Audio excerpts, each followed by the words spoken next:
महात्मा गांधी की जीवनी संघर्षों से भरी लेकिन बहुत प्रेरणादायक है। 2 अक्टूबर 1869 में गांधी जी का जन्म गुजरात राज्य के पोरबंदर में हुआ था। सत्य और अहिंसा की राह पर चलते हुए अपने कर्तव्यों का पालन करने की सीख गांधी जी को उनकी मां से मिली थी। 1928 में अंग्रेजों के उपराष्ट्रपति लॉर्ड एरेविन हुआ करते थे।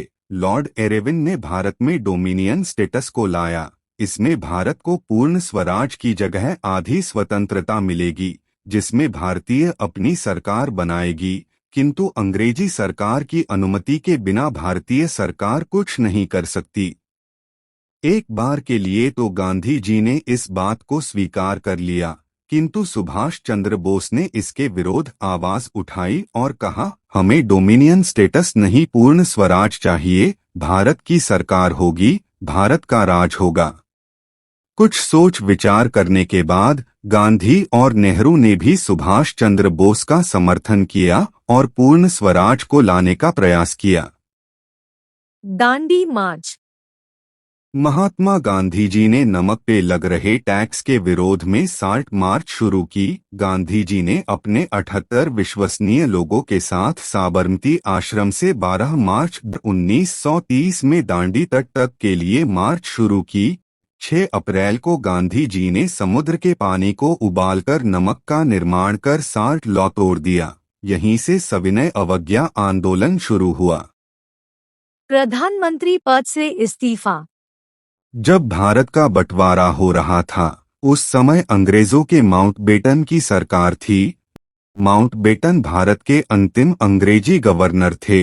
ने यह घोषणा कर दी थी कि हम भारत को स्वतंत्र करेंगे। माउंटबेटन की इस घोषणा के बाद गांधी जी और अन्य नेताओं ने कांग्रेस का मुख्य अध्यक्ष चुनने के लिए चुनाव करवाया। यह चुनाव बहुत महत्वपूर्ण था, क्योंकि जो भी मुख्य अध्यक्ष के रूप में चुना जाता, वही भारत का पहला प्रधानमंत्री बनता।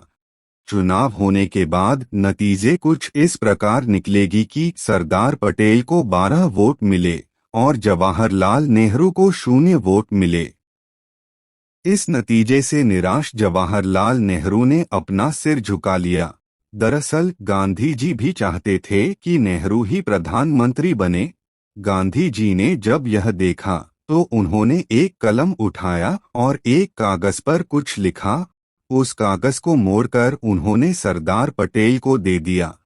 सरदार पटेल ने उस पत्र को पढ़ा और कहा कि मुझे लगता है नेहरू दूसरा स्थान ग्रहण नहीं करेंगे, इसलिए मैं अपने इस पद से इस्तीफा देता हूं। इस बीच गांधी जी ने कई सत्याग्रह किए और हमें 15 अगस्त 1947 को स्वतंत्र बनाया। गांधी जी की हत्या और कारण। देश के इस महान सपूत की आजादी के सिर्फ 1 वर्ष बाद ही 30 जनवरी सन 1948 को संध्या की पूजा के लिए जाते वक्त नाथूराम गोडसे नामक व्यक्ति ने गोली मारकर हत्या कर दी। गांधी जी की हत्या के बारे में बहुत सी कहानियां दी जाती हैं, उस पर कई आर्टिकल लिखे गए हैं और कोर्ट की कार्यवाहियों में भी बार बार हत्या का जिक्र हुआ है। ऐसा माना जाता है कि ये कुछ कारण थे जिस वजह से नाथूराम ने गांधी जी की हत्या की।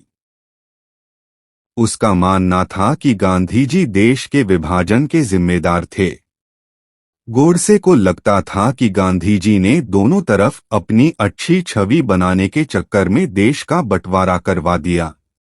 इनकी मृत्यु 30 जनवरी 1948 को हुई थी, किंतु आज भी हर साल 2 अक्टूबर के दिन गांधी जी को याद किया जाता है। जय हिंद, जय भारत।